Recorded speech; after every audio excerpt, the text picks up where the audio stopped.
Thanks for joining us for the second episode of Creative Conversations. Today I'm joined with Mimi Spendiff, a visual artist who's currently studying the BA photography course at the University of West of England. Thank you for joining me, Mimi. How are you today? I'm good, thank you. Thank you for having me. Yes, it's a good experience. I don't know, just general talking, but no, I've been looking forward to it. I mean, you've been talking about it for a while, so it's nice to finally kind of be working out, getting it out there. yeah, exactly.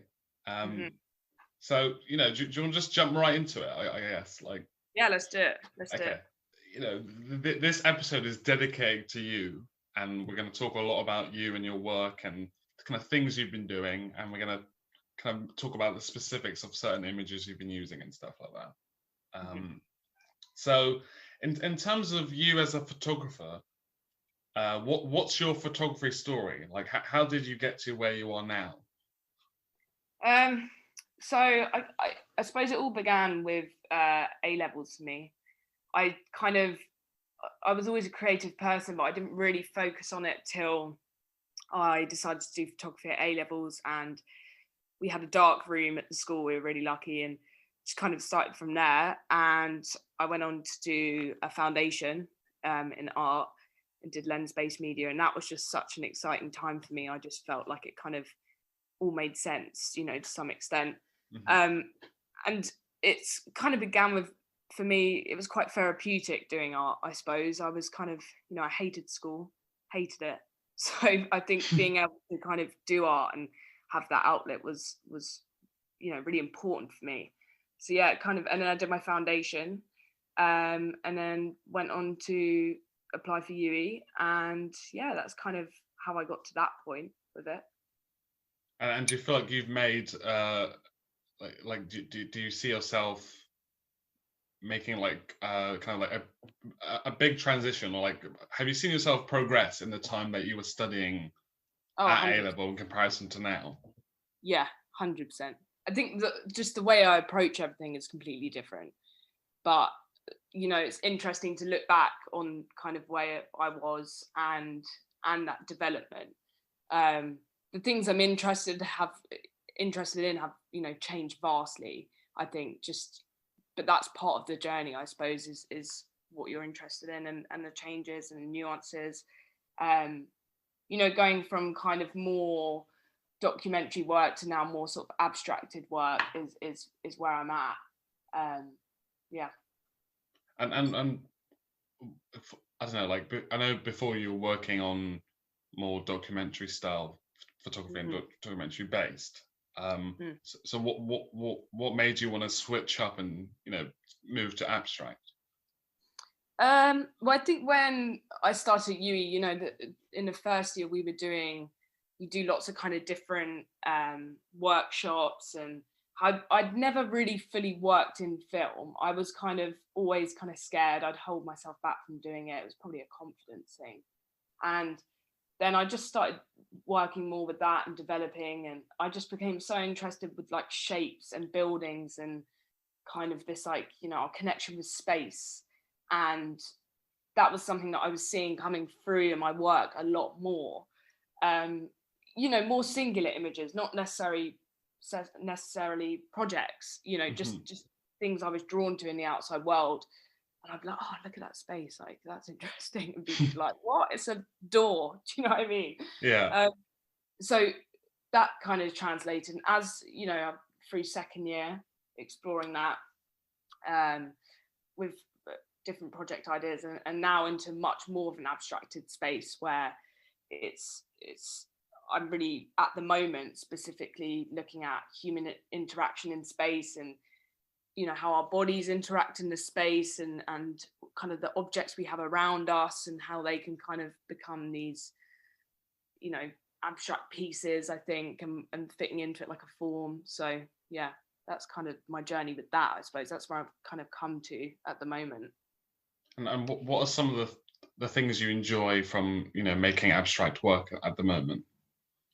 I just love seeing things, seeing objects and people in spaces and trying to see it in a different way, like it's not a different form, so it can kind of in the sense that it can be quite painterly, or it can be quite, it can reference kind of different things, not just like, oh, it's a limb in a space, or it's an object in a space. It can visually change the way we look at things.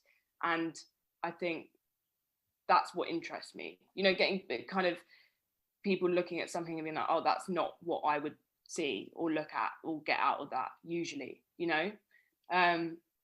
Yeah, I think that's where, I'm not sure where the fascination with it comes from, but it's just seems to be just keep cropping up in my kind of consciousness and my images. It's always there, even if I'm trying to just focus on a more documentary practice. I'm like looking at abstract space and abstract shapes. And do you feel like abstract photography as a whole will become more, say, popular in the future? I think, yeah, I think we're moving to, visual art and photography. We're surrounded by a lot of commercial imagery, a commercial work, and I think we're looking for different language through our imagery now, because the lines are so blurred between documentaries, still, like, so it's evolving into this kind of whole different thing where they're all kind of combined. So I think that's why abstract imagery and work is so important now, because it's communicating something new, I suppose. And it's exciting because those lines are being blurred. So we're not confined to one sort of practice. It can be, it can evolve, into something else, I suppose. Mm-hmm. So, it's kind of like an open question. In your opinion, what makes a good picture? Oh God.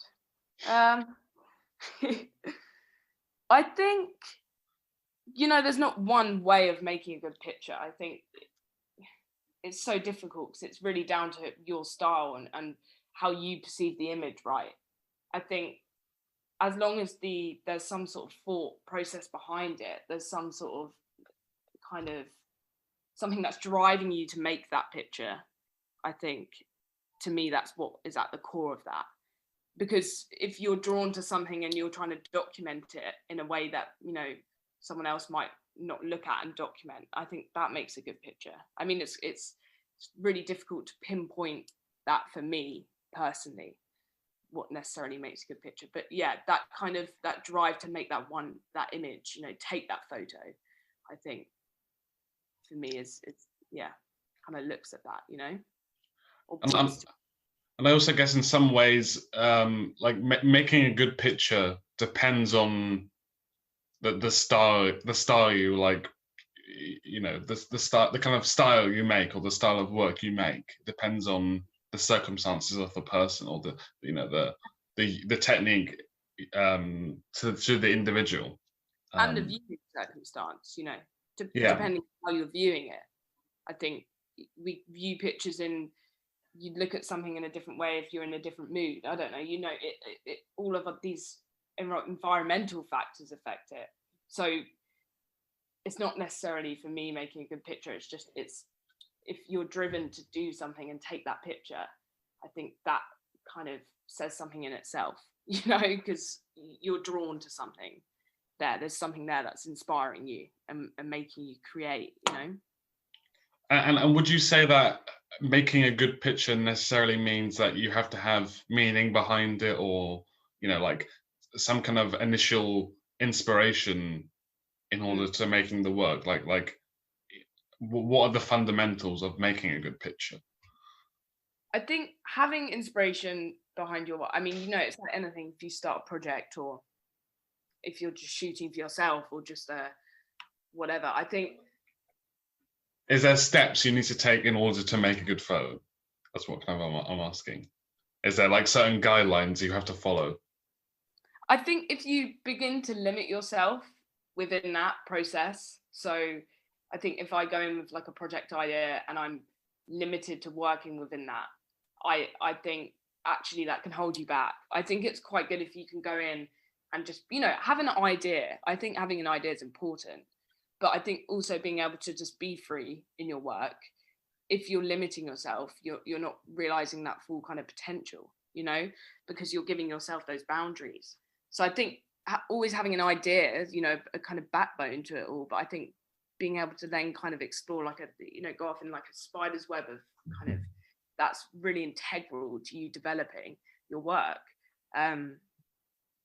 Yeah, so I don't know if there's necessarily one thing that makes a good picture for me, but I think having that exploration is part of that image. You know, there's a movement behind it, behind the scenes, but you're working out as you go.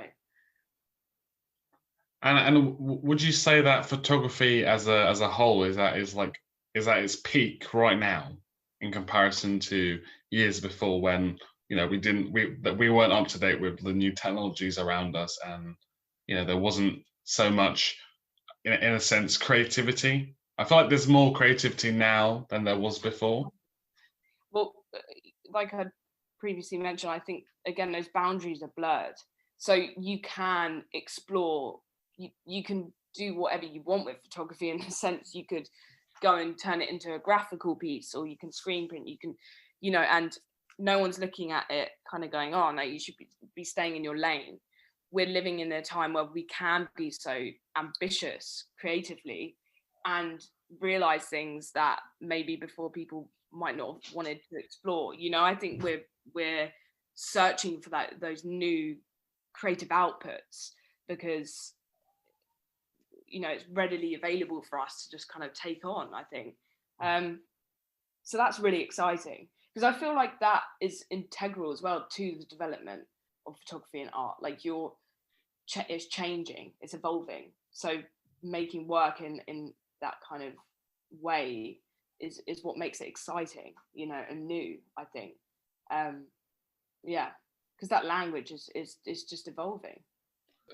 So since as you're aware, you know, photography techniques and equipment is changing quite quickly. Yeah. Is it important for you to stay up to date? Like, kind of, what do you do to always keep up with the times in terms of photography? And well, I'm always trying to, you know, read new things.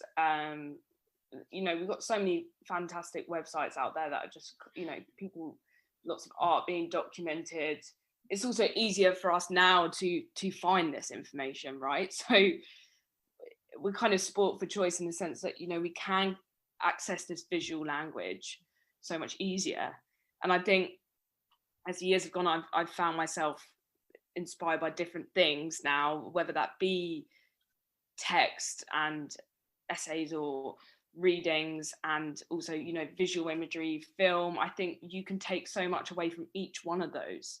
So I'm always trying to kind of keep, you know, up to date with that, whether that be through, I don't know, websites. You know, you've got Nowness, you've got all these different things. Instagram is quite, you know, I do use Instagram. I don't love Instagram, but I do use it because it's interesting to kind of connect with different artists and be present on it. But also conversations. I think I'm lucky enough to have, you know, creative people around me who are always asking questions and are intrigued. And I think that in itself is, you know, amazing. I think being able to have conversations with people who challenge you and challenge your own thought process, and you're like, oh, you know, you come away from it with a different point of view. That's where I get probably most of my inspiration, to be honest, just conversations with people. Yeah. I'm just picking up on something you said early on of that response. You were saying how you don't love Instagram. Yeah. So why don't you love Instagram? I mean, I say that I probably spend quite a lot of time on it. So I love Instagram because you can access all this so quickly, right? You can see different photos, you can, you know, people putting their work out there, and it's really cool to see, and you see different people like achieving things, and it's like fab, and it's so interactive. But at the same time, I'm accessing it in a way that I know I can just put it down straight after, and it's like it's a quick fix. Whereas if I'm focusing on reading something or looking on a website, you know, looking something up, then I'm more kind of in tune with it rather than just picking it up to quickly have a look, I suppose. Mm-hmm. but both are really important for creative development, and I think just keeping in touch with what's going on in the creative world news-wise, but they definitely provide different things for sure, And do you feel like Instagram as a platform is a good, say, for example, in our case, we both don't have websites. Do you feel like Instagram is a good place as like a start off kind of like portfolio to document your work? Yeah, I think, I say this, I do love Instagram. I'm probably contradicting myself. It's a love-hate relationship, I think Instagram for me, I try not to take it too seriously with my artwork. Although I probably do, this is it. It's like bang bang, it's a fighting thing, but it's what I find fun is being able to just upload stories or upload just things I've seen that I'm not, just quick observations that I've been intrigued by, but not necessarily want to share on my website. Websites feel quite final sometimes. So I think it's a good way of just putting something out there to the world, but also just realizing it. I don't know. Yeah, I think it is a good platform. It is a good platform, I think, to have. But I just think it's being wary of that information and how much you take on board. Mm-hmm. And would you say you've collaborated with many other artists through, this is not a sponsor. We're not sponsoring Instagram here, but Are you sure? Yeah. Would you say you've collaborated with many artists over the years? Not directly. No, I haven't really done any collaborative work. Well, I've been in the talks of doing it with my housemate for a long time. We've been talking about like, she paints, and we were like, oh yeah, we're going to do that. Since first year we've been saying it, but it's finding the time, to do it. But it's something that I'd love to do, I think, and I'm sure it's going to happen. But it's just when and if it's right. I'm kind of a big believer in it. It will just happen when it's kind of meant to happen, I suppose. So, but I'd love to kind of collaborate with people who are working in different mediums and bring those two together, I think, because I think, there's power in a group of people who are trying to say something and working that out together. Like I said, having conversations with people is one of the best ways of learning for me, and being able to translate that together with your art is so powerful, I think. But I can't say I've done it to this day, Mm-hmm. But it's definitely something I'd love to explore. Yeah. Because I was going to recommend one of there's it's called The Dots, basically. It's a collaborative space for creatives.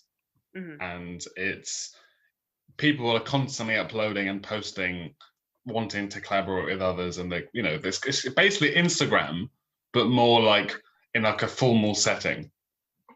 Oh, cool. And people like do long blog posts, and it's called The Dots. Yeah, nice. And in some way it's like LinkedIn, because you have your own profile. You can write all you write all your details in there, and you can add your own.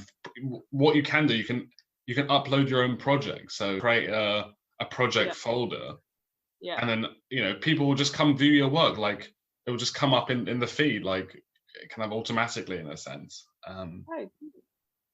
And I don't know, you just end up having really interesting conversations with people and they don't actually know at all. It's just because that they find something in your work that there's like a common interest. Mm-hmm. I haven't yet to collaborate with anyone on it, purely because of COVID. But I've had a lot of detailed conversations with people on there, just about work. About say you have a question about your project you're working on, you post it and people reply to it. So it's basically Facebook, and it's all, I don't know, it's like it's really Facebook, but it's like it's Facebook, but you actually get responses. Yeah. Yeah. Oh, it sounds really cool. I have to look into it. Yeah. So I just thought I'd recommend that to you. Yeah, fab. Thank you. So in your free time, what kind of pictures do you like to shoot, and what kind of images do you try to avoid? I'm again, I shoot pretty much anything. Not gonna lie, I try not to restrict myself too much. I don't love shooting portraiture. That's something that I've always really battled with. Um, when you study photography as well, I feel like you should be shooting portraiture. That, like, obviously there's no one telling you to shoot it, but you're like, oh, it should be. But you don't have to. I think I just am attracted to different things. I don't know whether it's a building, I don't know, a bit of leftover wheel from a bike. I don't, it's anything. I will just shoot anything pretty much. I kind of approach it in a way where it's like, just not too seriously in my spare time, that is. But I do a lot of drawing and painting with my photography. So usually if I'm not shooting, I'll be translating my images through drawings. So I usually do a lot of outline work, again, very focused on space and how the space looks and the shapes and the shadows in those spaces. I'd say I'm quite obsessed with form. So that's probably what I'm drawn to most. But I there's nothing that I massively avoid, I suppose. Mm-hmm. Yeah. And you said before how, we briefly spoke about this yesterday. Yeah. But we're going to go into it more now. So you said how you felt while you're still currently on the course, but you felt while being on the course, mm-hmm. that you should shoot portraiture. Mm-hmm. What gave you that kind of like instinct? I think it's just, you see a lot of portraiture on the course. You see some amazing portraiture on the course. You see it from guest speakers, you see it in books you read, you do it theory on it. And I think we even did a thing where we had to go out and shoot portraits. I'm just being like, oh God, crap, what am I going to do here? Like, I think I went out and took pictures of bins. I'm not going to lie, because it was just like, that's not me. I'm happy to shoot portraiture, but at this stage in my life, it's not something I'm focusing on. I think there's just portraiture's, such an amazing form in itself. It's like it can say so much, but because a lot of people are focusing on it on the course, which is great, that's fine. I think with abstract photography more, it's kind of, it is a different thing, and I feel like where everything else is kind of getting blurred, portraiture can kind of get lost in that, but yeah, I'm not quite sure where it comes from necessarily. It's probably just from my foundation, just not focusing on portraiture, and it all comes from that, really, I think. And yeah, because I understand that, like based on my experiences, I completely relate to where that kind of like gut instinct has come from. Yeah, I think we both had the same kind of experience with that, like we were saying. Yeah, because sorry. Go on. I was going to say it feels like the norm. Like you see it everywhere. You see it. I feel like I'm not, I'm not dissing the course in any way. Mm-hmm. Oh God, no, yeah. But it's predominantly in the course, people are constantly making portrait photography. And it's always on Instagram, and it's always on the Facebook pages and the websites or whatever. And I think sometimes you find yourself in a position where you tend, you don't intentionally compare, but you tend to compare to other photographers. It's like a subconscious thing, you're just you're aware that it's there and that you're not shooting portraiture. So that's kind of stressful because I don't think about it, I don't sit up at night thinking, oh God, I got to shoot portraiture. But it's there, it's subconscious. I'm like, oh, I'm aware that I'm not shooting any portraits, but that shouldn't have to come into that practice. And I think, like I said, with the guest speakers, a lot of them, shoot portraiture, and it's so inspiring. And I remember there was one talk with a guy called Tom Lovelace. Mm-hmm. I think you were still there at uni. I'm not sure if you saw it.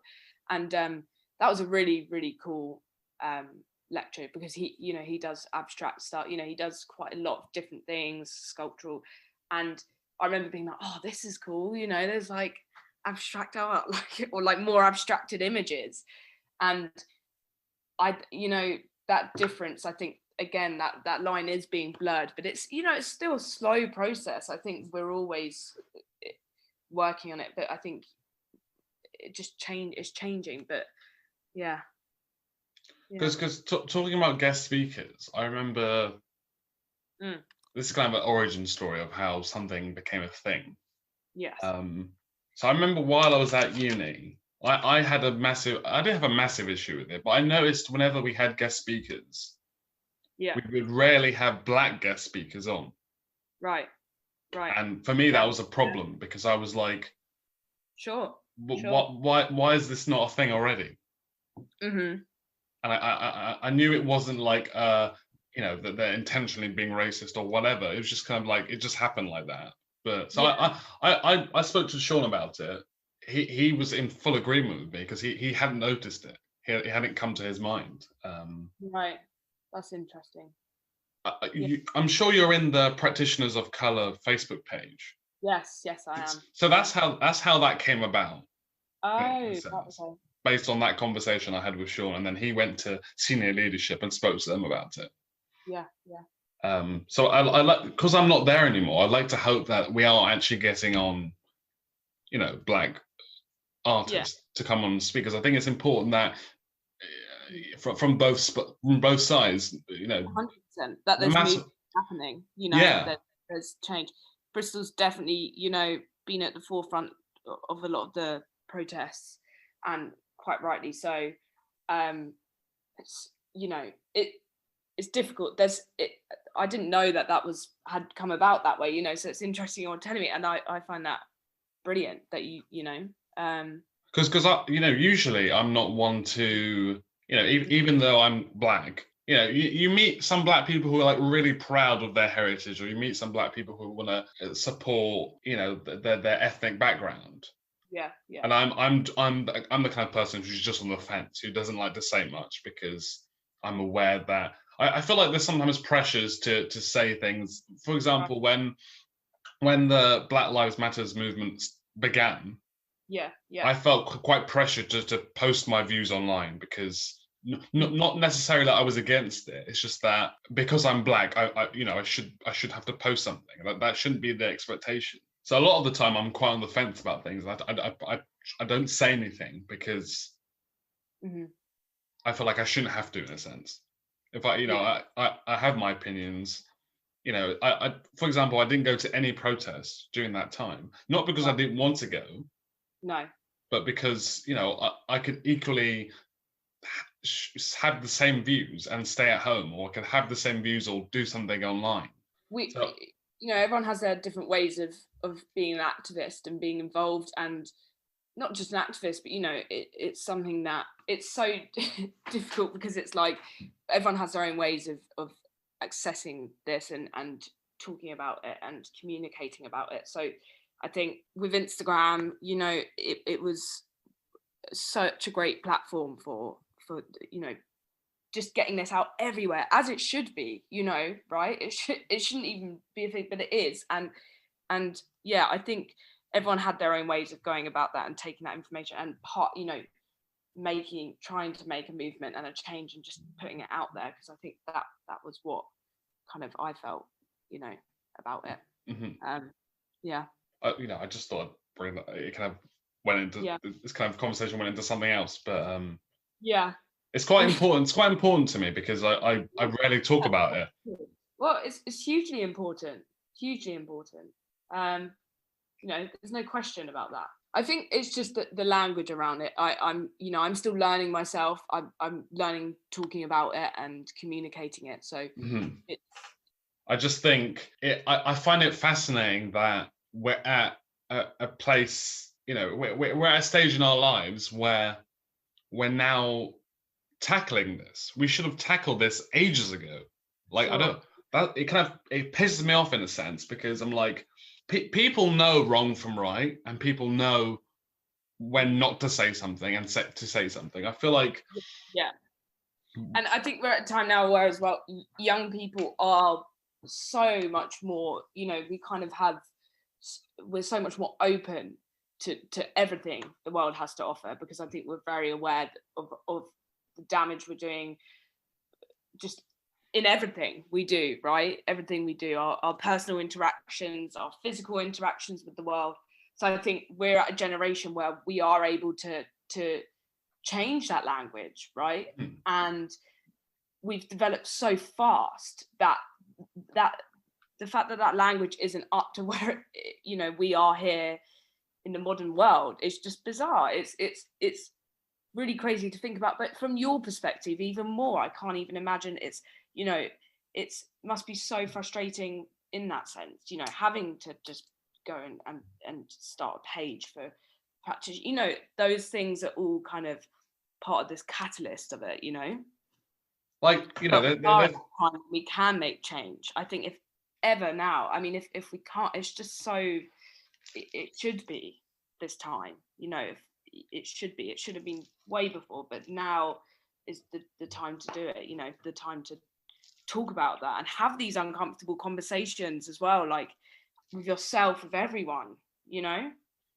Because I do agree with you. I do think now is the best time. Like, I think, you know, obviously during COVID, I think when the Black Lives Matters movement happened, or has been happening, it was the best time to do it, because everyone could actually, a lot of people made that their second focus or their first focus or whatever.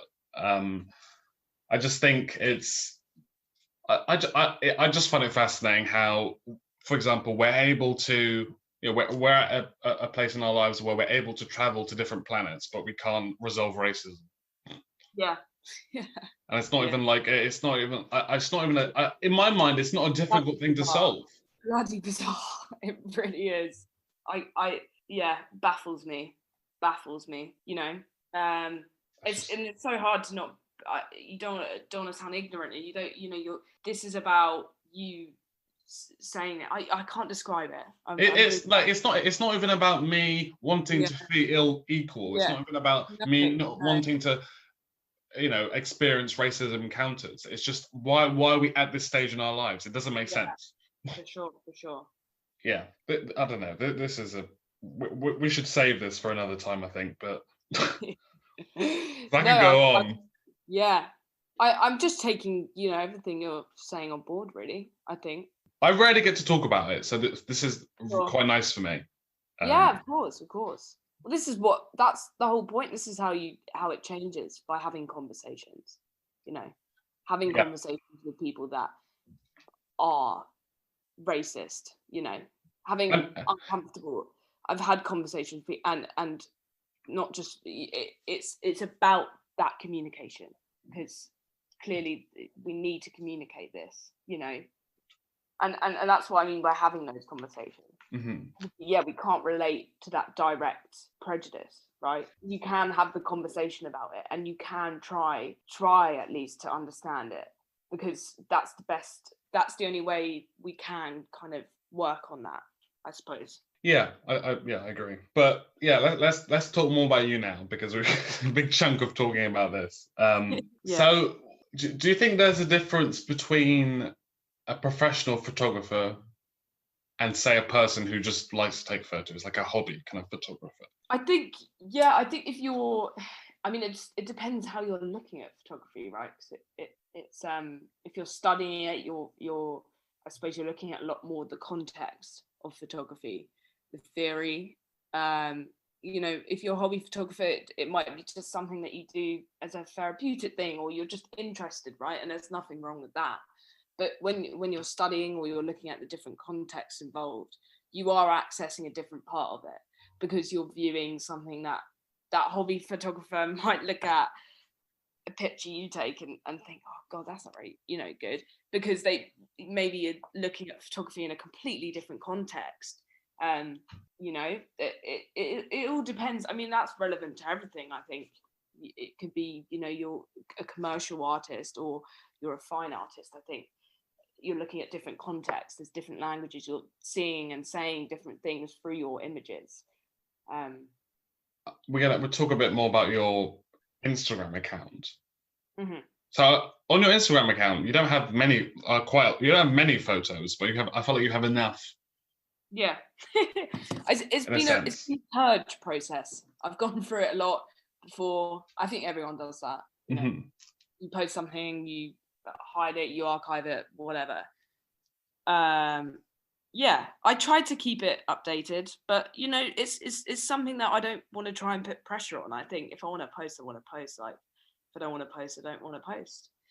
You know, it was in your last podcast, Mary mentioned, you know, this pressure of feeling like you've got to always have something out there, right? Someone, people have got to know that you've always got something going on. Again, that's something that I'm very aware of. And maybe something a year and a half ago I was naive to, in the sense that I'd be like, oh, I've got to be doing that, and I've got to be doing this, and again with the portrait, I've got to be doing that. Whereas now I'm trying to, and you know, I'm getting to a different point in my kind of creative process in third year, and I feel like I'm just posting at as of when, you know, what I like, what I feel. It's not necessarily for others, it's just putting it out there so I know it's out there, you know. Because also getting it out there isn't like a kind of reward, it's having it there and materialized. It's almost like a little exhibition space, you know. It's like I can see it, it's curated to me, I've curated that, and that's what I love as well, images curated together. So that it's that kind of thing for me, I suppose, in a way. Sounds quite selfish really, but it's you know, it's understandable, because like the most common thing that people have said to me when I've asked about them uploading on Instagram, or just the general feeling, is that sometimes it can become overwhelming, and I find it, especially in first year. I remember, you know, everyone posting their things, and you know, as the years go on, you get to know your course mates and your tutors, and it doesn't bother you as much. But I think in first you're like, oh, I've got to be putting out work, I've got to be churning this out. It's like a machine, right? You're like, churn it out, like put all the work everywhere, and it's like, oh, it's not good enough to go up, you know. But I think you're restricting yourself, you know. You're restricting yourself. It's your curation space to create this kind of little gallery of work, and that's cool, you know. and I guess right now you're in a position, or your mindset, you don't share work for, I'm assuming you don't share work for others, you share work for yourself. That explains why you post kind of when you want to post, not kind of for others' expectations. You know, I'd be ignorant to say it's not for others, because there probably is a part that is for getting my work out there, obviously for people to see.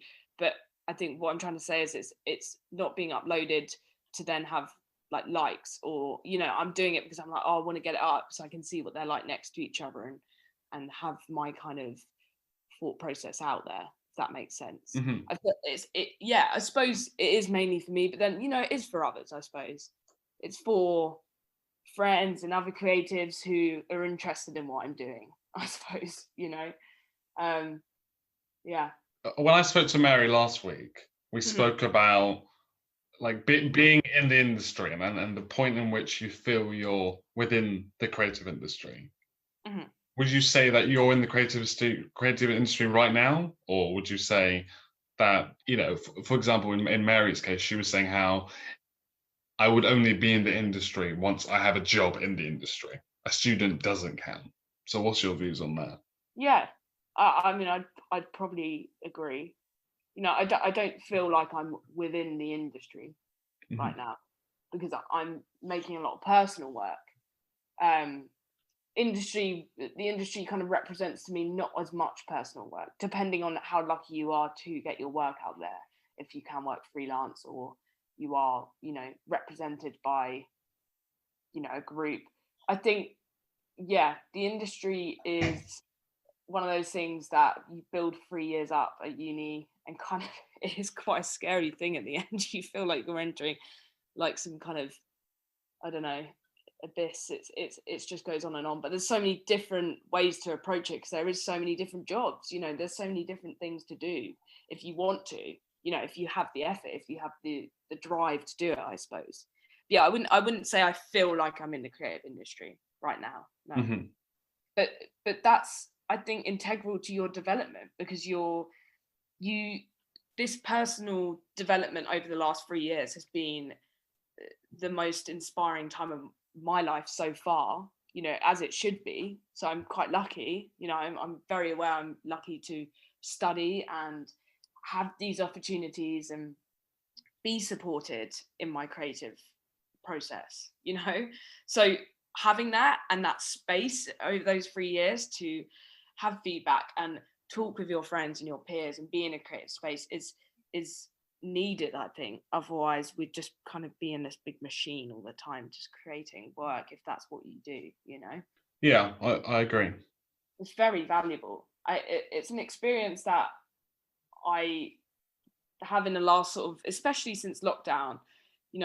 Actually I was at home, finalizing my project for the second year, which was on bird watchers in Bristol, and I just loved just working in this. I had this little desk out the back, and the kind of, it's lovely, and I had the sun coming in, and it was all personal work. It felt really personal. It wasn't for anyone else really. Well, it was being graded, of course, and marked or whatever, but it was very personal because it was all what I wanted. It was every choice, my choice, and that was your creative process. But that's what that's about, it's about making those decisions, and it builds you and what you like and your style. And do you feel like having, say you didn't go to university, do you feel like university is just like has helped you to progress as an individual? Yeah, 100%. I'm a very big advocate for it. I think the knowledge you gain is so powerful. Just being able to, as well, articulate yourself in a way where, I felt like wasn't possible before. So I'd have these kind of thoughts and these ideas, right? But I wasn't able to express them because I didn't know what they were, if that makes sense. The context of them, I didn't have anything to back it up with knowledge wise. So as I'm kind of going forward over the 3 years, I'm realizing these ideas and going, oh yeah, there's a meaning behind that, or there's kind of readings behind that make it makes sense. And that's really powerful. That's been something that I've been like, wow, this is I'm realizing things about my work and myself that I wouldn't have been able to do before, Mm-hmm. And do you feel like, obviously for people that are, I think, or next year or maybe this year applying for university, do you think it's become more easier for people to go to university prior to, I guess, before? What, before lockdown or just in general? I guess COVID, sorry. I'd say before, just like when we were younger, for example, like when our parents were going, out in the world and stuff. Do you think it's much more easier for people to go to university then or now, or is it, vice versa? You know what? I think the conversations I've had with, say, my mum, who went to university and stuff, I mean, they obviously had less tuition fees and stuff. I think young people, with the government we got now, I think just take what you can kind of get with it, to be honest, because it's a way of being heard and listened to, because I don't think we are listened to most of the time in the world, and especially by our government, So being able to study and being able to challenge them through that, if you have access to that, I think just go for it, because it's so valuable, I don't necessarily think it's harder or easier. I think for me, it seems the same.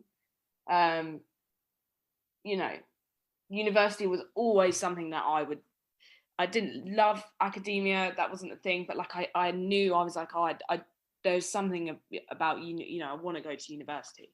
But it had to be something I loved, which I was lucky enough to find. But yeah, I don't know. I don't know if it's necessarily easier, a lot more people are going to university. I think a lot more people probably know what they want and maybe don't feel like, they have to necessarily go and do a job they're not, that passionate about, Mm-hmm. Because I would say, kind of based on my experiences, obviously when I was at another university even before I came to uni. Yeah, you mentioned this yesterday. I was intrigued. I didn't ask, but yeah. So I spoke about this briefly in the last episode, but I was studying acting at another university. Yeah. And then because I did photography at A level, and I kind of wanted to drop the acting, I decided to come to uni. But I remember in terms of actually applying, and in terms of it being easier, I didn't even have the grades to get into the course. Yeah. But based on my work alone, they let me in. I feel like that's what kind of like some people that are applying for creative courses kind of need to realize. A lot of it has to do with your work, and it's not based on your grades. 100%. If you're taking in your work and you're passionate enough about it to say, this is me, this is what I want to learn, I want to take this on another journey, on another level, they can see that. They can see if you're ready and want to explore that. It's like anything. It's not, I don't think creative subjects in that sense, when they come down to being marked and what you show when you leave your foundation or whatever, it isn't necessarily a reflection of you creatively. It might be, could be your effort maybe on the work or for them or whoever's marking. But yeah, I don't think it's a reflection of you and your process at all. Yeah. And why do you think the creative industries is looked down upon, just generally? Well, it is kind of seen as this kind of, I think people forget how integral it is to everything we do. It's everywhere. Like, we use creative, our TV, like the programs that are made on there, the documentaries, when you start saying it to people who, like we were saying yesterday, when people ask you, like, oh, why do you do photography? They don't realize that sometimes it's in everything we do. And that's fair enough, because it's not something maybe, they want to look at or focus on every day. But like, I'm not sure why it's kind of not looked down upon, but not seen as important, because there's been so many things lately as well, actually, where it was seen as like the creative industries, they were like, oh, retrain or so, I'm not sure when that was put out there, but it was like, retrain if you're in the creative industries. I think it's maybe because art has been and had so many different messages over the years, and it is so important to how we communicate in the world and the change that happens, whether it's political, social. So maybe it's because it's some sort of threat to people, because it can be quite unknown, because you can't necessarily predict what you're going to make art-wise, or what people are going to say with their messages, right? So I think for some people that can be quite scary, especially people in power, I think. So I'm going on a tangent here. Yeah, I think that's maybe why it is deemed as this thing. Yeah, I'm not quite sure. I go on and on. I'll just ramble. No, that's fine. Because while you're speaking, I'm thinking of what to say back, which isn't really long. Yeah, but you know what I'm saying with that? I think it's like art has said and changed so many things. Like, I mean, we could write a book on it. I mean, there's probably books on it. It's a huge list. And I think that's where that kind of thing comes from. It's just like, oh well, we don't know what's going to be next. We don't know what's going to, it's unpredictable in that sense, because there's so many artists out there and people creating and changing the language of our world through art. And I believe it is that's one of the most important things, out there, really. No, I do agree. I think, you are right to say that in some way creativity is unpredictable, and it's it's quite scary, because you never know what to expect. But I think the world we live in is being, in some ways, like a big percentage of the world we live in is made up of creativity. Like, kind of, if we didn't have it, if we were without it, I can't even visualize where we would be. Well, even our buildings, everything in our buildings, everything in our space, everything around, that's all creative, right? There'll be no advertising, no TV, no film, no galleries, none of that. What would you do on a Friday night, No X Factor. No gigs, no music. Yeah. Because I think a lot of people, what they don't realize is that creativity isn't just art, and it isn't just photography. It's literally everything. Like there'll be no architects if there were no creativity, like that wouldn't be a thing. Exactly. Yeah, it's all around. And there'll be no ideas. There'll be no business plans. There'll be no, like property investment. There'll be none of that. Mm-hmm. Because in order to do those things, you need to come up with an idea to begin with. Exactly. And that's where, everything comes from an idea. So in one of your Instagram posts, you have a photo of a letter. Yeah. And you speak about looking into memories of past and present and moments you've missed and new ways of connecting. Could you possibly elaborate on that a bit more and what you meant by that? So that was actually during lockdown, which was a time when I was finishing my project at the end of second year. And, again, like I was saying earlier, it was a time when I was just like, I wasn't really thinking about the work I was making, which was so exciting. So it was just kind of, I'll do that, I'll do this, I was photographing a lot of archival images from family albums, photo albums. I was becoming quite, obsessive about the space these people were in these images, things I remembered, I was like, rediscovering things, memories. And I received a letter from my second cousin Glim, my mum's cousin, who I'm really close to, and his partner Linda. And it just really just kind of, I don't know, it just like resonated with me, this letter, because I'd received a bit of cake with it as well. So I ate the cake first, read this letter. And I'd been looking at a picture of my granddad, which is one of the second photos in that series. And he, to me, kind of, I didn't know my granddad, so Glyn kind of represents that figure to me. And yeah, it just kind of was exploring these new ways of how we're communicating in lockdown. I was receiving these letters, I was looking at old photos, and kind of I had a picture from Margate that my brother had sent me. So it was collecting and collating that information together to create some sort of language of lockdown communication, I suppose, feeling connected in a time when obviously we weren't able to physically be with each other, and just kind of reflecting on that, I suppose. Yeah, that was, yeah. How did you find making work?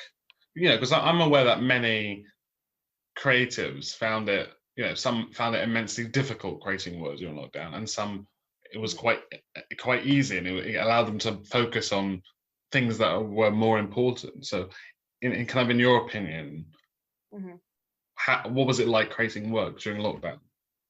Well, I actually found it really, it was just me and my mum in the house, because I moved back home.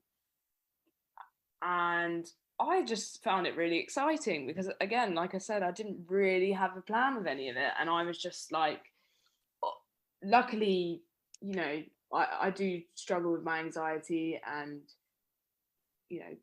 past mental health kind of stuff. So, but I was lucky enough to kind of be in a really good place during lockdown. So I was like, right, I'm going to utilize this energy that I have. I was like shocked. I was like, oh, I've got this energy. Where's this coming from? But like, that was so exciting. And I really enjoyed it. And there was just something about, I'd go, it was like clockwork. I'd wake up, I'd come down, do a bit of work. And, I know for some people that wasn't kind of the same thing happening for them. But yeah, I was lucky enough to make work. Going out on these walks, taking in that information, having conversations with my mum, having conversations with my friends still, receiving these letters, it all was kind of in this kind of orb circle of communication that I was just trying to, find then in my archival imagery and trying to link that together and kind of make sense of these conversations. And you know, it was probably just me being able to create this kind of massive distraction from the fact we were in lockdown. It worked, I suppose. So I found it actually quite easy. Not easy, but I found it, you know, I was able to find this kind of creative output during lockdown. Yeah. And how do you think, you know, going into a second lockdown now, Mm-hmm. do you feel like you're going to be the same person that you were when you were, you know, going through the first lockdown at home with your mom in comparison to now being at uni? Well, I already feel like, you know, a different person to that time, because we're always changing. You know, I think we're always, our ways of approaching work are different throughout the year, as the years go on. You know, I've already learned more since then that I didn't, you know. And I'm also going to be in a different situation and be at my I'm at my uni house, so I'm with my housemates. So I'm quite excited in a way to see what I will be making and how I'm going to use that space and those conversations with them to make work. So it's going to be different, but I'm trying not to kind of compare the two, because it's a different thing. Mm-hmm. Kind of like we're going to talk a bit more, some more about. We're going to talk some. We're going to talk about some editing. Yeah. But it kind of links with what you're saying. Yeah. So how do you find your own photography style, and what do you think about while you're editing? I mean, what I'll do is should I just talk through my process of how I edit, maybe? Yeah, sure. I've just started cropping images on archival imagery, but my compositions is something when I'm taking photos that I really focus on in through my camera.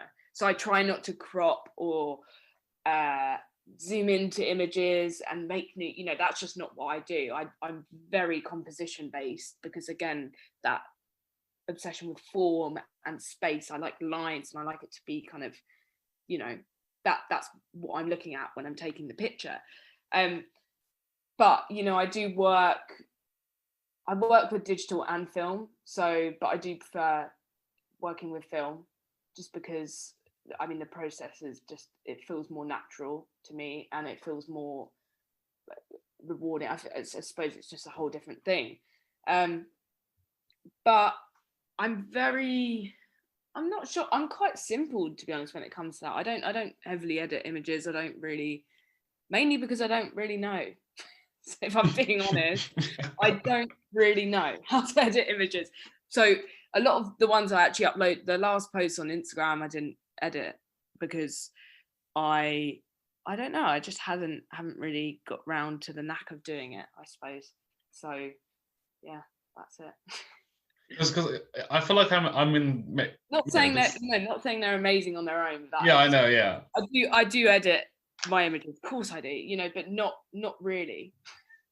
I'm so bad at contradicting myself. Yeah, I do edit them, but not really. So yeah. You know, I'm stuck in the middle. Yeah, I do crop, and I do, you know, I put a black and white filter on, but I don't sit there and retouch or airbrush or do much of that. I do sometimes, but not really. Yeah, there's no wrong or right answer, because I'm exactly in the same position as you.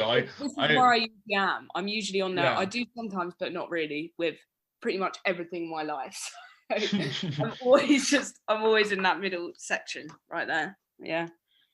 Because I only recently, I would say, when I say recently, I mean towards the end of my third year, that's when I started to edit properly, because I just similar to you, part of me also hated editing. I'm like, if I know I'm taking a good photo, I don't need to edit. And a lot of the time I didn't edit because I was like, my photo, this is exactly how I kind of. What class is editing though? Do you retouching or brightness contrast? I do. I do. You know, the brightness contrast. You know, kind of the basic stuff. Yeah. Sure. But I'd always feel quite overwhelmed when I did the complicated stuff, because a lot of the stuff I'd forget, because you know the course how in first year you kind of learn everything, and then over the years you have to like kind of re-educate yourself about, because you forget. Yeah. And unless you're constantly doing it, you won't forget. Yeah. But because I wasn't always doing it, I'd I think always. I'd always be really worried as well. I'd blow up an image and you'd just see this like blurred patch from where I've just forgotten to like sort it out. You know what I mean? So I'd just be like, well, I'm just not gonna bother because it's just gonna come out, and it's just, I think it's probably a laziness, to be honest, but I don't actually feel like I need to. So I suppose, yeah. Because some may argue that we're not saying that it's not important to edit. Obviously, it's important, and we Oh, should be 100%, doing yeah. it. But Yeah. sometimes it's not necessary. Well, again, it's whether it comes into your process or not. I'm Mhm. sitting here from a point of view where it's not something that I'm like always focusing on. That doesn't mean that I'm not going to use or focus on it in the future. I don't know where I'm going to be. I could heavily get into editing, and I don't know, just create art from editing. I don't know. You don't know. It's whether it's part of your process or not. I think that's the thing. Which is fine. There's no right or wrong. Again, it's whether you want to use it in your work, whether it's makes an image or whatever. I don't know. Whatever floats your boat, I suppose. And because I know that you're a big music fan and you enjoy listening to music. I don't know exactly what music you like listening to, but this leads on to my next question. Anything with a sound wave. Yeah, anything. I don't know. Love music. It's something that I'd always wanted to try and bring into my work, but I just have no idea how. And actually, I'm quite content with it being separate because they kind of egg each other on. I listen to music a lot when I'm doing my work. In fact, I'd say go as far to say it's like one of the most important things when I'm working is my music, because it again is one of those things that creates a mood and changes a space and an environment, and I get so much out of it. I think it's one of the first things that I just got so much out of when I was younger. I think people used to think I would listen to really weird music. I remember in school, they're like, "Oh God, you listen to weird things." Cause it wasn't like Tayo Cruz or like Jason Derulo back on your year 9 like LG Cookie, So, but I think it's so important for me, so important just as a therapeutic thing, really. And what would you say? Like, I don't know. Set the scenario. You're editing photos, and what is the song you're listening to? Ooh, interesting. I'd probably go for like some electronic. There's a duo called Boards of Canada that are really good. I mean, they were around in the 90s, and I like listening to that. That's quite like synthesized electronic music. Or I mean, it could be anything. It could be, Because I'm sure you're aware. Go on. It's like that classic thing. It's like name your favorite album. Yeah. Right? It's like you can't. You can't. Yeah. It really depends. If I can listen to any sort of genre and do work. I'd say I really can. Could be jazz. Could be a bit of jazz. Could be, I don't know. I'm not sure I'd listen to metal doing my work. I'm not gonna lie, but anything that's melodic. I love melodic, really melodic, thought out process music. Like, yeah. So that's quite a wide span of music. And do you feel like having quite a broad, the kind of like range or variety of having like a broad music taste, do you feel like that has helped you to create work? Yeah, because I feel like it definitely made me a creative early on, because I used to play the drums. I see. Yeah, this is a long time ago. I can't say I'm any good. Like I really wanted to be a drummer. It was everything I ever wanted. Dave Grohl. I was like, wow, like this is so cool. Because I have 2 older brothers, so I think I've always just been, quite not boyish, but like I've always been like, oh yeah, like to be quite grungy, and that was when I was going through quite like anxious times. You're 14, you're like all over the bloody shop, to be honest, and I was using that as an outlet, and that definitely then I stopped, but it translated into then getting into art and photography practice. So yeah, they definitely fuel each other. It's all coming out. I didn't even know this. This is quite. Yeah. This is. Yeah. Sorry, no pre-warning. No, I think it's amazing. I think you Yeah. know, through just talking, we've uncovered some hidden talents that you had, or you still have. I don't know if you call it a talent though, because I'm not Well, sure. well, you know, you used to play an instrument, and I. Yeah. But, My family, you know, are quite musical. My brother's incredible on guitar. You know, my dad's really good on guitar. It's just in our family. We love music, but we're quite low key about it. I don't think we don't do this thing all the time where we're like, oh, have you listened to this? We keep our own music to ourselves. But you know, one of my brothers loves 80s, you know, loves Duran Duran. And I just think, I remember listening to it on a plane, like, this is sick. What the hell is this? You know, it's like Rio or something. It's just all these different kind of things that drop in, you know. But it you know, it is important to talk about because it actually is one of the most important things in my life, you know. So there we go. do you feel like you would ever get back into drumming at some point in your life? Maybe. I don't know. We'll see. Again, I'd have to stop being lazy about it and get back into it probably. But I think I've sold my drum kit. You know, Well, I'm a student. It's hard times. I can relate being a student as well, because you have sometimes being a student, it can feel like you have kind of no time on your hands because you're constantly studying and constantly working towards a deadline. Mm-hmm. Yeah. Sometimes it's difficult to incorporate your own kind of personal joys through that. Yeah.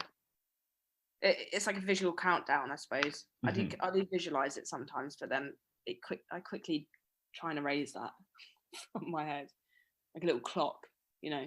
So yeah, no, it's hard to find time because you're also, you know, that's the thing. It's not even about necessarily finding time because what you're doing is what you love, right? And I do genuinely love what I do. So the reading part of it and stuff, I'm lucky to enjoy it. So, but then also it is sometimes hard to just like read something or, you know, watch something when you are trying to study, but just for yourself, you know, separate from that situation. Mm-hmm. But I spend a lot of time just watching live videos, a lot of time. But that's something that I do to wind down, I think. But I, you know, again, like it's still informing me. I'm still learning from that. So that's something that I recognize and find quite interesting. So we've reached the part of the episode where we're on the hard questions now. So there we go. You know, they're not massively hard, but like, you know, one of them is hard. The one that I sent you yesterday. Am I gonna need a drink for it? Yeah. Shots all round. You know? Shots all round, yeah. So, how realistic is it for you to pursue a career in photography? From my point of view, yeah. Something I try not to think about too much because I don't want to scare myself. I think it's realistic enough if you want to do it, right, and you're going to put in the effort. If I'm going to put in the effort, which I think I was such a lazy bugger, but now I'd say I'm way more motivated and organized. Organization has been a key for me, and I feel like it's unlocked a part of me that I'm like, oh, you know, that gets me to where I want to be, right? So I think it's realistic enough. I don't want to just be a photographer, so I want to try out as many things as I can. So to be honest, it's realistic in the sense that as long as, you know, I keep trying new opportunities, then I'm just learning something new every time, you know. If I'm not going in with just kind of this thing like I want to be a photographer. It's like I want to do this, but I also want to do that, and I want to do this, you know. Mm-hmm. So you're in a sense you're quite loose with what you wanted, because I know you know, when we spoke yesterday, you said how you kind of see yourself as a visual artist, mm-hmm. and not necessarily, you know, even though you're studying a photography course, it doesn't necessarily mean you want to become a photographer. Yeah.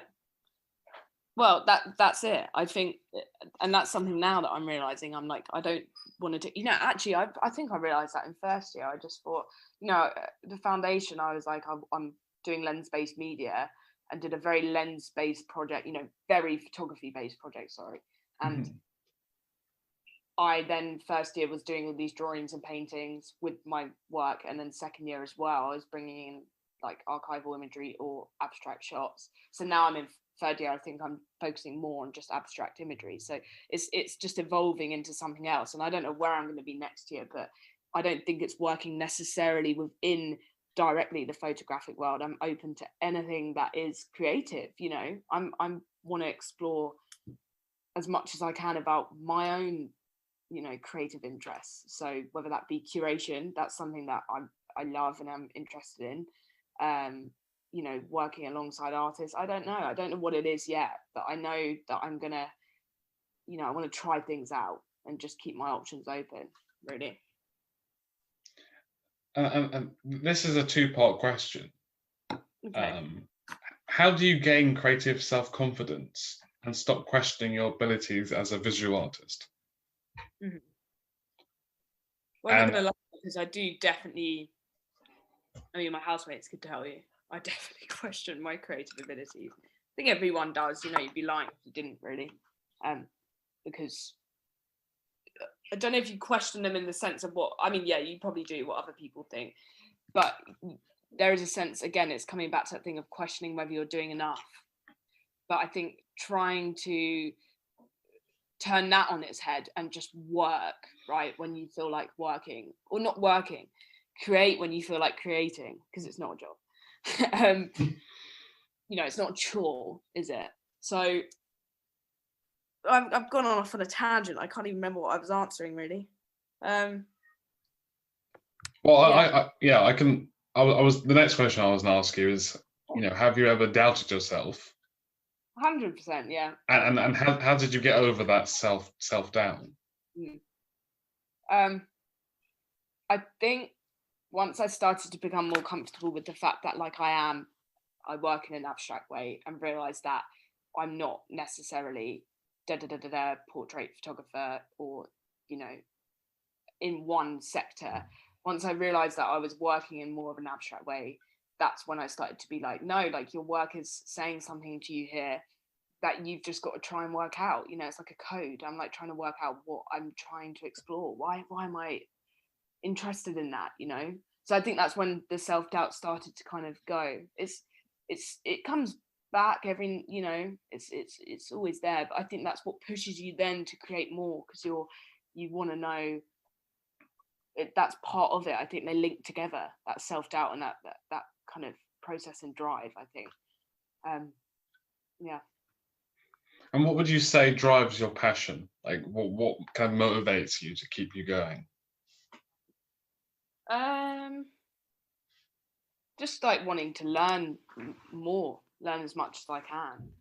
I think, like I said, where I didn't love academia. Now it's like the opposite, which is just so bizarre. Like I'm kind of like become obsessive about it. And I'm like, what? Like, why didn't I have this years ago? Do you know what I mean? Because I would have done so much better. But that definitely drives me. I think I'm just always just wanting to just learn and just take on new information and learn from other people as well. It's so cool seeing what other people do, seeing what my friends make and taking away from that. I just think, there's so much to see, so you just want to take it all in. What's some advice you would give to someone who kind of wants to do what you want to do at the moment? I think just like go for it, because you can't really lose anything. Sorry, 2 seconds here. Mum, could you go in the other room? Just we're finishing in 10 minutes. Sorry, Liam. That's all right. I'll get you to ask that question again if that's all right. Yeah. So what's some advice you would want to give to someone who kind of wants to do what you want to do? Just to go for it, because I think I think if you can have that support behind you, it's helpful, but you're not losing anything in this time doing it. I think take as much as you can from the government and just roll with it. I think it's important for our mental health, for our well-being, to do something we love, and especially in a time now where it is more widely available to us. I think people are more likely to do it. So just go for it, I suppose. Just, everything people put out everything that people put out creatively, helps us develop as humans and change language and conversation. So just go for it and get, your work together, get kind of an idea of what you like and roll with it, I suppose. I'm not very specific. I'm very kind of all over the place with that, but just go for it. Yeah. Because you mentioned before quite a lot about kind of your personal life and the kind of personal elements of your work. Mm-hmm. But when was the first time you remember realizing that you were a creative person?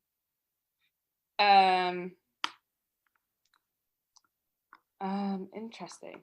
Probably around 14, 15. I remember making, obviously I was listening to a lot of music, and I was making some like really crazy art at school. I remember like crazy stuff, like collages with like I can't even describe it to you. I was like cutting up images of my friends, and I remember putting it into a painting that I'd drawn of myself and collaging it together. So it was me with all my friends collaged on me. Like, and I remember thinking it was so cool, because I thought my friends are really cool. That, I mean, they were cool, but to me they were.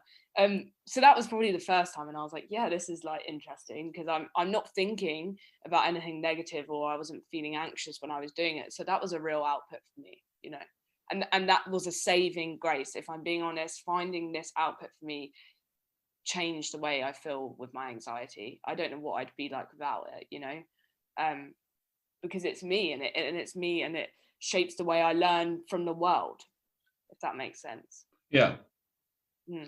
And would you say there's a particular someone, or like just someone that you gained all your inspiration from, who has kind of kept you going all these years, and kind of like, who inspires you basically, in a sense?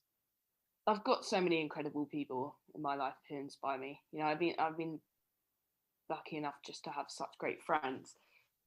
Obviously my mom is such a driving force in my life. She always let me do what I wanted, even when I was a little shit, like she would go and do what you want to do, because I think, well, she just wanted me to be happy, because again, that's what that's about. But yeah, she's arguably been the person who I'm like, always supported what I've done.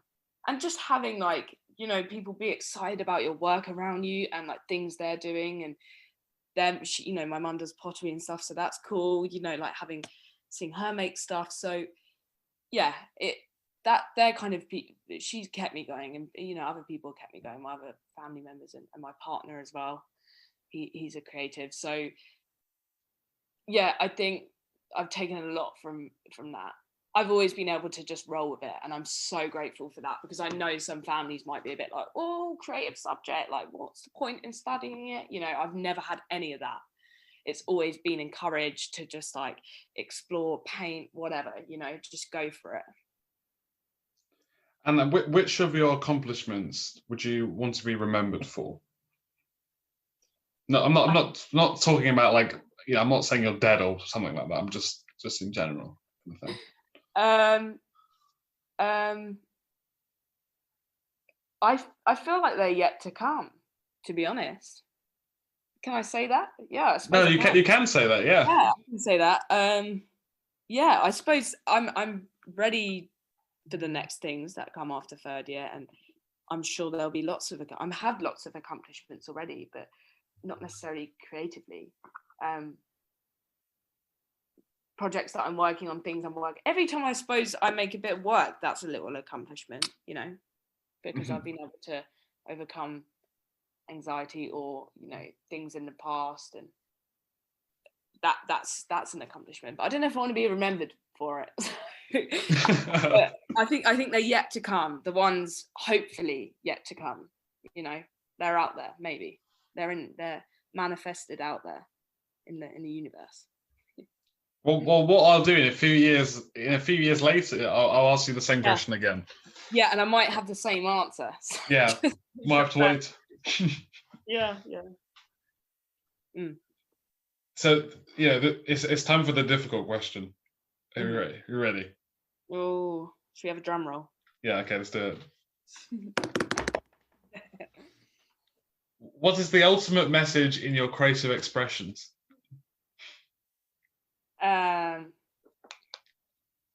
I think the message, there's no ultimate message, I think, to be honest. I think the message is created when I'm creating as I go along, because every single expression I have is arguably different depending on the work I'm making. So there's no like necessarily one deeper message that links them all together. I feel like maybe the deeper message is just creating, I don't know, but for me, I'm making those messages as I'm creating, so they change all the time. There's no one, I think, because then I'd just be kind of on a loop, I think, making the same work. Yeah, no, I understand that. But yet there's so many different messages. I'm not even going to try and get into them, really. So, yeah. And yeah, we've made it to the last question. Oh wow. What's next for you? Well, I'm finishing third year, so that's really exciting. Lots of work is what's next for me to do. Then we've got some exciting things coming up. We'll have the graduation show and all of that, and then hopefully I've got some work in a gallery, so that's exciting at the end of the year, and I'll be able to be curating and helping out in the gallery with all the different things. So I'm really lucky to have that lined up with that experience, because it's basically everything I want to do. I want to curate and all of that. So that's kind of what's next for me. And then just seeing where I'm at. I'd like to kind of, if I can, travel around for a bit and do a bit of work, and that's it. That's what I've got lined up. I think just being open to anything that comes to me is what's next to me. I think obviously being proactive, I want to have things lined up, but with the gallery space, I'm hoping I can kind of move on to something next with that, maybe collaborative work with people. I'd be interested in doing that. I'm always open to that. And so this part of the show or the episode, I kind of do this thing where it's kind of like an open mic. So this is an opportunity for you to like kind of talk about any upcoming projects you're currently working on, or kind of just general words of inspiration you want to say to the viewers listening. Okay. No pressure.